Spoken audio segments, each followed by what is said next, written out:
Araw ngayong gawa ng Diyos, magdiwang tayo ng lubos. Purihin ang manunubos.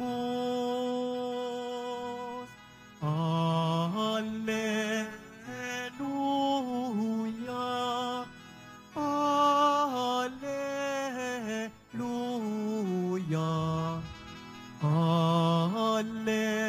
Alleluia, Alleluia.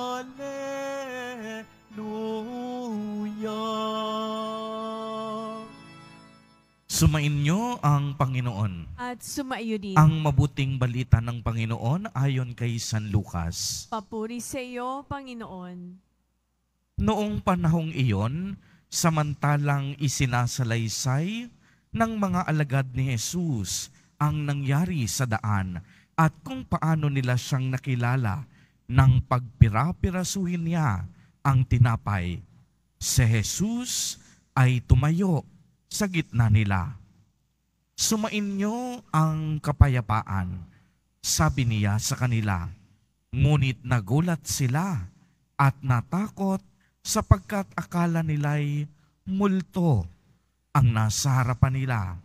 Kaya't sinabi ni Jesus sa kanila, ano't kayo'y naguguluminahan? Bakit nag-aalinlangan pa kayo? Tingnan ninyo ang aking kamay at paa ko. Ako nga ito. Hipuin ninyo ako at pagmasdan. Ang multo'y walang laman at buto, ngunit ako'y mayroon, tulad ng nakikita ninyo. At pagkasabi nito, ipinakita niya sa kanila ang kaniyang mga kamay at mga paa.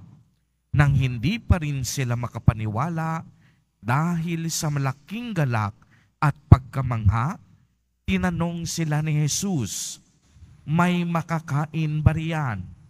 Siya'y binigyan nila ng kaputol na isdang inihaw. Kinuha niya ito at kinain sa harapan nila. Pagkatapos, sinabi sa mga alagad, ito ang tinutukoy ko nang sabihin ko sa inyo, noong kasakasama pa ninyo ako, dapat matupad ang lahat ng nasusulat tungkol sa akin at sa kautusan ni Moises, sa mga aklat ng mga propeta at sa aklat ng mga awit. At binuksan nila ang kanilang mga pag-iisip upang maunawaan nila ang kanilang kasulatan. Sinabi niya sa kanila, ganito ang nasusulat, kinakailangang magbata ng hirap at mamatay ang Mesiyas at muling mabuhay sa ikatlong araw. Sa kaniyang pangalan, ang pagsisisi at kapatawaran ng mga kasalanan ay dapat ipangaral sa lahat ng bansa, magmula sa Jerusalem. Kayo ang mga saksi sa mga bagay na ito. Ang mabuting balita ng Panginoon. Pinupuri ka namin, Panginoong Hesukristo. Magsiyopon lahat. Magandang hapon po sa inyong lahat, mga kapatid kay Kristo. Sa lahat po ng ating mga taga-subaybay, sa iba't ibang online platforms, at sa lahat ng ating mga kadiboto, sa iba't ibang panig ng Pilipinas, at maging sa buong mundo, kung saan tayo ay naaabot ngayon ng ating live streaming. Mapayapang hapon din po sa inyong lahat. Purihin at dakilain natin ang ating Panginoon, ang mahal na poong Jesus Nazareno.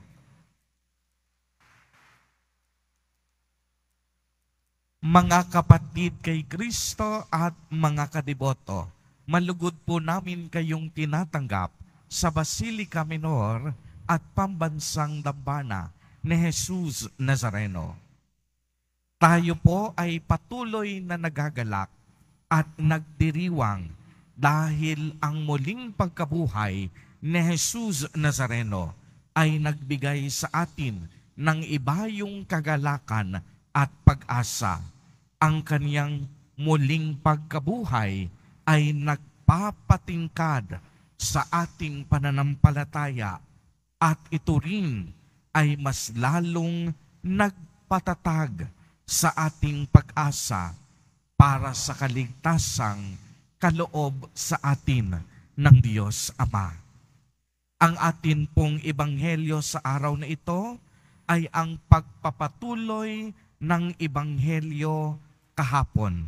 Pagkatapos nating madinig ang pakikipag-usap ni Jesus Nazareno sa kaniyang 2 alagad patungo sa nayon na kung tawagin ay Emmaus, at pumunta naman ang mga ito sa Jerusalem upang ipamalita ang mabuting balita na kanilang narinig at nasaksihan kay Jesus Nazareno.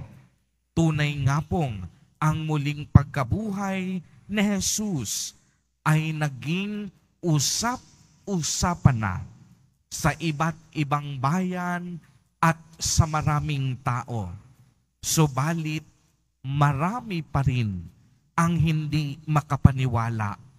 Sadyang mahirap para sa kanila ang intindihin ang muling pagkabuhay mula sa mga patay. Lalo na ang mga alagad, nababalot pa rin sila ng matinding takot at lungkot sa pagkawala ni Jesus Nazareno, ang kanilang inaasahang magpapalaya sa bayang Israel. At sa ating ebanghelyo sa araw na ito, maliwanag po nating nadinig ang muling pagpapakita ni Jesus Nazareno sa kaniyang mga alagad.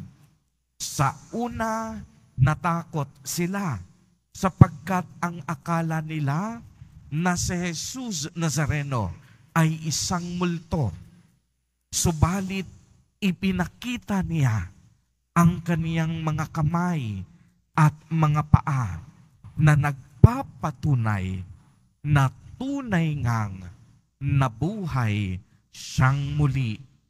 Kaya't ang mga apostol, ang mga alagad ay nagalak at nang humingi siya ng pagkain, binigyan nila siya ng isang isda at katulad ng ipinahayag ni Jesus Nazareno sa 2 alagad, ipinahayag din niya ito sa mga apostol kung ano ang dapat mangyari sa Mesiyas at para na rin o alang-alang sa pagtupad sa kalooban ng Diyos.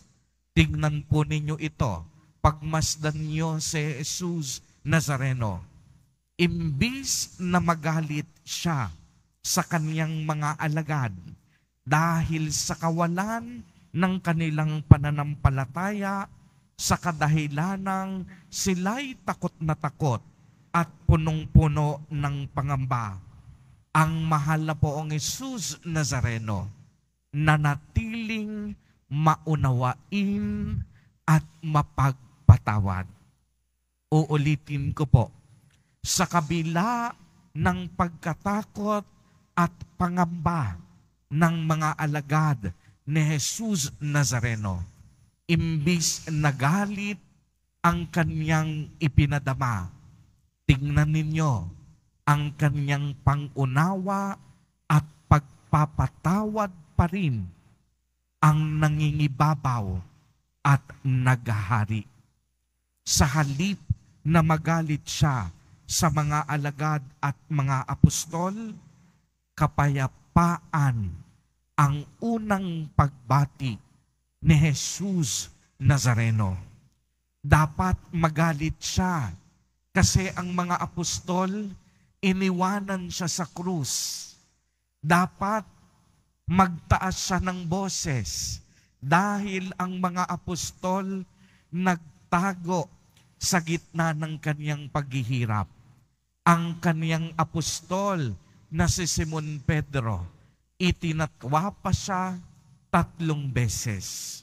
Pero tignan ninyong mabuti, ang hangad ni Jesus Nazareno, kapayapaan.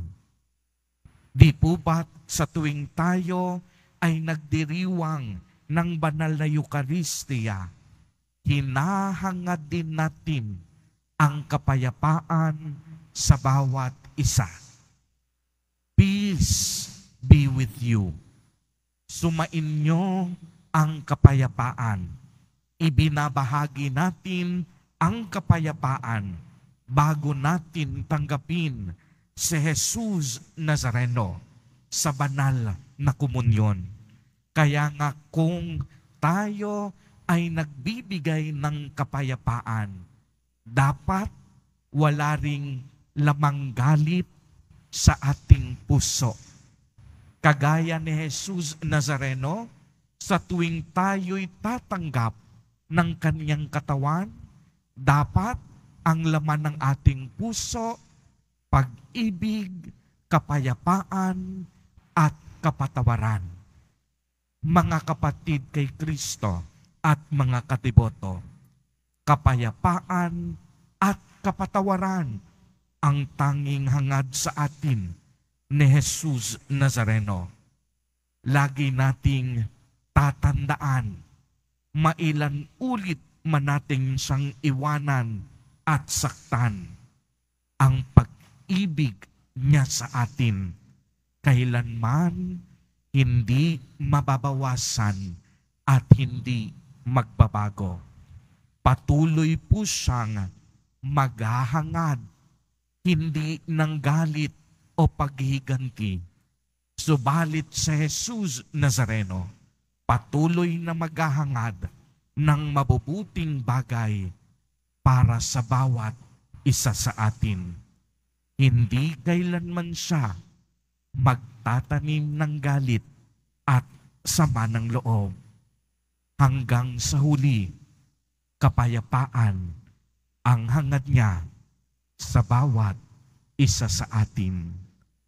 Amen. Purihin at dakilain natin ang ating Panginoon, ang mahal na poong Jesus Nazareno.